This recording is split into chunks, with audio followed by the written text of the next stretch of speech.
Quer ver um texto que foi modificado pelos copistas? Quando você chega no texto de Jó, a mulher de Jó diz assim, para Jó, a esposa dele: ainda retens a tua integridade? Amaldiçoa o teu Deus e morre. Ô, mulher abençoada nessa, né? Ela quer ficar com a minha herança, ela deseja a minha morte para ficar com a minha herança. É uma vadia, não passa uma cadela uma mulher dessa daí. Tá louco. Na época aí o que você tem? Só para descontrair. Nada mudastes, professor? Nada mudastes? Aí o que você tem? Amaldiçoa Deus. O que os copistas fizeram? Pegaram essa expressão amaldiçoar, tiraram do texto, colocaram abençoar. Então ficaria assim a mulher de Jó dizendo para Jó: ainda retens a tua integridade, abençoa a Deus e morre. Então os copistas tiraram a palavra amaldiçoar e colocaram a palavra abençoar. Por quê? Porque os judeus não trazem palavras negativas nem para Deus e nem para Moisés. Isso chama-se Tikkun Sofirim, em hebraico, significa correção dos escribas. Então eles vão corrigindo. Então não pode ter enquanto se faziam as cópias. Você pega o original, que provavelmente era um texto sumério, produzido por outra cultura, por outros povos, e que o autor judeu foi adaptando para a realidade judaica. Sim. E nesse adaptar, muito, a língua comum era o aramaico. Então, muito do que foi escrito na adaptação passou despercebido. Que são esses equívocos que nós vamos ter nos textos, sobretudo do Antigo Testamento. Porque no Novo Testamento tudo foi muito, como o próprio nome diz, sinótico, né, professor? Sim. Então, visto em conjunto. Então, já o Antigo Testamento, como ele é guardado pela tradição, muita coisa que nós temos era oral, não existia nada escrito, só ganhou corpo bíblico por conta do exílio da Babilônia, muita coisa foi passada de pai para filho. A tradição é fundamental, né? Porque sem a tradição, muito não teria chegado até nós. E o que chega muitas vezes repleto de significados e significantes que pertencem a outras culturas. Assim, sabe que você falou dessas contradições aí? Como que a igreja lida com as contradições? Interpretando-as, igual o professor acabou de ensinar. Veja que os copistas trocam a palavra amaldiçoou para abençoou. Vocês querem ver na acréscimo, já que nós entramos nesse assunto? Eu não sei qual é a visão do padre a respeito disso. Nós temos um relato interessante dos 2 ladrões na cruz. Algo muito interessante ali. Meu querido, coloca aí para mim Lucas 23, por gentileza, por favor. Lucas 23, Pedrão. Lucas 23, 43. O pessoal já tá falando que o padre laçou o ateu. Laçou o Sabino. Ele não é ateu. Eu não sou ateu. O padre laçou o Sabino, corrigindo. O pessoal falou, o padre laçou o Sabino. É que o Sabino já está filosofando. O Sabino, já. ele fala tanta parte que ele já achou, assim, dentro da Bíblia, da leitura exata que ele faz, que o povo acha que ele odeia, tipo, qualquer É que o pessoal não sabe o que é hermenêutica, né, gente? Hermenêutica, qualquer tipo de divindade. Então, só que eu sou um hermeneuta, um exegeta neutro. Me faça um favor. Sim. Volte na origem da palavra hermenêutica, para que as pessoas entendam o significado daquilo que o senhor ensina. Vem de um deus chamado Hermes, que era o interpretador dos deuses do grande Olimpo. Ele era a boca. Ele o intérprete entre Deus do Olimpo e a humanidade. Da onde originou-se a palavra hermenêutica. É o intérprete, o hermeneuta.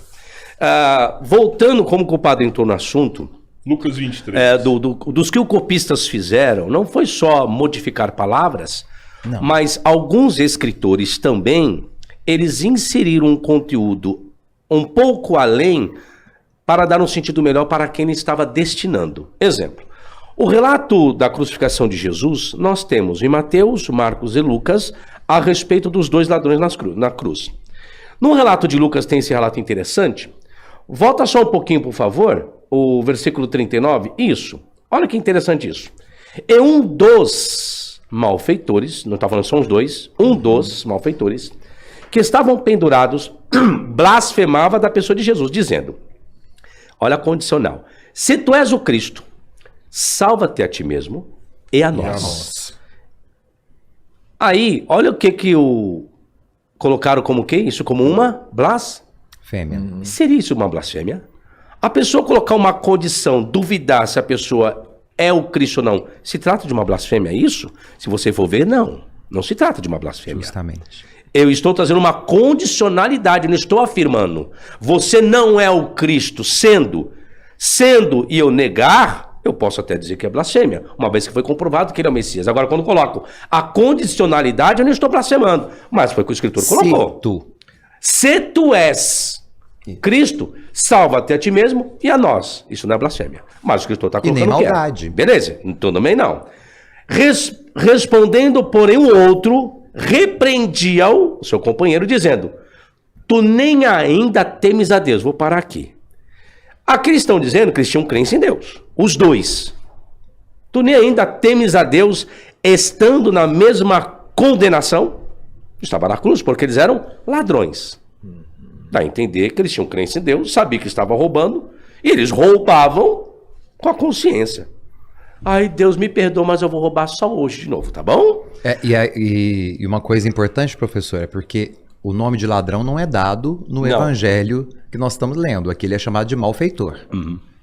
Existe uma diferença também. Sim. Né? Então, como que nós sabemos que eram ladrões? Porque uma outra ótica vai dizer, eram ladrões. Né? E que só não roubaram a família de Jesus da caminho de Jerusalém. Aí os apócrifos, considerados apócrifos, falaram sobre isso. Um do nome dele chamava Dimas, né? Bom, vamos lá. E disse... Respondendo por 41. E nós? E nós, na verdade, com justiça, porque recebemos o que os nossos feitos mereciam. Mas esse nenhum mal fez. Espera aí. Nenhum mal fez em que sentido? Se Jesus não fez nenhum mal, então por que Jesus está na cruz? Dentro do contexto, está dizendo, ele não é um ladrão como nós. Agora, por que Jesus foi para a cruz? Porque Jesus disse que ele era rei de Israel. E dentro do Império Romano, ninguém pode se declarar rei a não ser César. Então, por isso que Jesus foi para a cruz, porque ele auto se promoveu como rei. O sacerdote perguntou, és tu Mashiach? Ele, eu para isso nasci. E vereis agora, a partir de agora, aquela história toda. O que acontece? Aí vem a fala do paraíso. Chamando Jesus. Ele disse-lhe... ele disse a Jesus, Senhor, lembra-te de mim, que aí é uma história do Dimas, que aí Jesus lembra quando era criancinha, que foram assaltar os seus pais, aí ele viu a mãe Maria falar, ai meu filho Jesus, não, eu tenho um bebezinho, o apóstolo faz dizer isso, aí lembra de Tomé, que fala sobre isso. Aí é quando ele falou, lembra-te de mim, quando entrares no terreno, e disse-lhe Jesus, em verdade te digo que hoje estarás comigo no paraíso. O que acontece? Apenas Lucas traz esse relato como se fosse de um ladrão arrependido que vai para o paraíso. Quando você pega Mateus e Marcos, não existe esse relato. Mateus e Marcos vai dizer que os dois blasfemavam de Jesus. Vai usar o termo os mesmos impropérios. Então tudo aquilo que as pessoas estavam dizendo de mal para a pessoa de Jesus na sua crucificação, os ladrões estavam fazendo a mesma coisa. Então Lucas ele modifica, Lucas ele prolonga o seu texto, trazendo algo como arrependimento por parte desse ladrão, que ele tem uma nova oportunidade e chance, da cruz ele não sai mais, mas que a condenação ele não tem, que ele vai estar no paraíso. Aí se pergunta, mas por que Lucas fez isso? Se Lucas depende, ao escrever o seu evangelho, de Marcos, e da fonte que em alemão Kelly, que é recebido, então por que ele prolongou isso? Por causa do seu destinatário, que era Teófilo. Teófilo era uma pessoa de suma importância, porque existe o pronome tratamento excelentíssimo Teófilo. Então, ao que parece, Teófilo tinha problemas com essa questão de posições financeiras. E aí Lucas tem que relatar, prolongar esse relato para dar o melhor sentido para Teófilo. Então isso é uma adulteração. Então o escritor dessa narrativa, ele desrespeitou a sua fonte original, as fontes originais que até então ele tinha, porque no capítulo 1 ele dirá sobre isso, que ele vai procurar informações com aqueles que foram testemunhas oculares da história de Jesus. Então parece que ele está dependendo de alguém que já tinha relatado sobre esse relato, que no caso poderia ser Marcos, que a academia diz que foi o primeiro que escreveu o seu evangelho. Ele vai lá e faz um prolongamento da narrativa. Se você for encontrar a fonte, você não vai encontrar em lugar nenhum. A fonte de onde que ele prolongou isso. Então você tem questões, omissões e acréscimos propositados para dar um sentido melhor aos seus destinatários. Lucas modificou isso daí. Não só Lucas. Lucas modificou. Não? Não só Lucas. Todos os escritores, eles precisam adaptar o texto para as comunidades para as quais são destinadas as cartas. Sim. Então, no fato real, não tem um bom ladrão? O senhor vai responder. Existe um bom raparigueiro? A cara do Rodrigão. Não, é porque, cara, muda muita coisa se o bom ladrão não existir, padre. Sabe o que acontece aí? Muda muita Sabe o que coisa. acontece aí? pô. Sabe o que acontece aí? O que é a real, Se você sabia? for pegar isso como verdade, que é o que o escritor quis transmitir para o seu destinatário, ok? Você vai quebrar a lei da semeadura. Exato. Porque ele roubou a vida toda conscientemente. E ele tinha Deus no coração. Tá lá, tu não temes a Deus estando na mesma condição? Eles eram crentes, eles não eram ateus, segundo o escritor coloca aí. E onde está a lei da semeadura? Então quer dizer que eu posso roubar, matar, estuprar, aí no último momento da minha vida, Deus me perdoa, viu, que eu estuprei ontem, tá? Eu já estou aqui, estado terminal, falar que só tenho 5 minutos de vida. Me leva pro teu paraíso. Ah, vai estarás comigo hoje no paraíso? Qual a lei da semeadura? O que eu colhi daquilo que eu plantei? Se Deus, Entende? se Para- Deus assim quiser. Sim, para a exegese, o que o professor está dizendo é, de fato, a interpretação do texto àquilo que está no texto.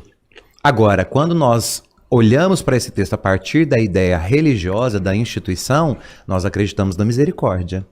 Então, até o último segundo é entre você e Deus. Pelo viés Entraria o religioso. purgatório aí é no assim. caso? Entraria o purgatório nesse caso ou não? Para ele não, porque Não. Jesus promete para ele imediatamente o O paraíso, paraíso, entendi. que é o tempo cairológico, né? Porque ele diz, ainda hoje estará comigo. Não, hoje era uma sexta-feira, Jesus foi pro sepulcro. Ele só ressuscita no primeiro dia da semana. Então, que hoje é esse que Jesus está dizendo? É um tempo que não está no espaço. É o tempo cairológico.